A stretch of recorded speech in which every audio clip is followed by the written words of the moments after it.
சற்றுமுன் வெளியான தகவல் ரேஷன் அட்டைதாருக்கு முக்கியமான தகவல் வெளியேறுது. அது என்னன்னு சொல்ல பார்க்க போகிறோம். நீங்கள் நம்ம சேனலும் சப்ஸ்கிரைப் பண்ணாமல் வந்தீங்கன்னா மறக்காமல் லைக் பண்ணிக்கோங்க, சப்ஸ்கிரைப் பண்ணிக்கோங்க. வாங்க வீடியோக்குள்ள போகலாம். தனியாக வாழும் கணவருக்கும் ரேஷன் கார்டுகள் வழங்கப்பட வேண்டும் என்ற கோரிக்கை தமிழக அரசிடம் எழுப்பப்பட்டு உள்ளது. கடந்த 2021ஆம் ஆண்டு கணவரால் கைவிடப்பட்ட பெண்கள் தனி ரேஷன் கார்டு பெற குடும்ப தலைவரின் அனுமதி தேவையில்லை என்று தமிழக அரசு அறிவித்திருந்தது.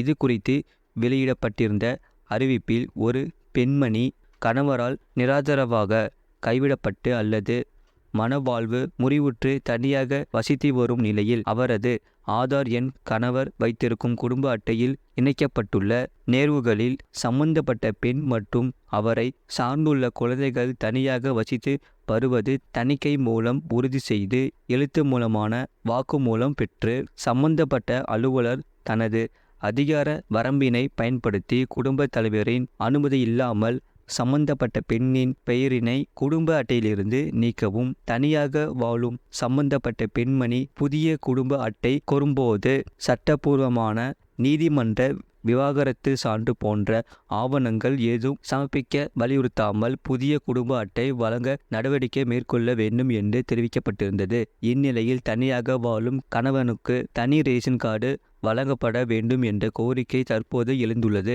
தமிழக சட்டப்பேரவை நடந்து வரும் நிலையில் காங்கிரஸ் எம்எல்ஏ அசோகன் இது சம்பந்தமான கோரிக்கையை விடுத்தார். விவாகரத்து ஆகாமல் தனித்தனியாக வாழும் கணவன் மனைவிக்கு ஒரே ரேஷன் கார்டு இருப்பதால் கணவன் ரேஷன் கார்டை பயன்படுத்த முடியாத நிலை ஏற்படுகிறது.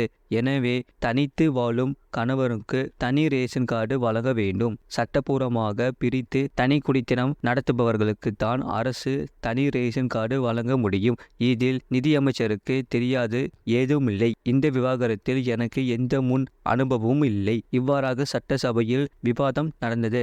அந்த வகையில் விவாகரத்து ஆகாமல் தனித்தனியாக வாழும் கணவருக்கு தனி ரேஷன் கார்டு வழங்கப்பட மாட்டாது என்றோ தெரிகிறது.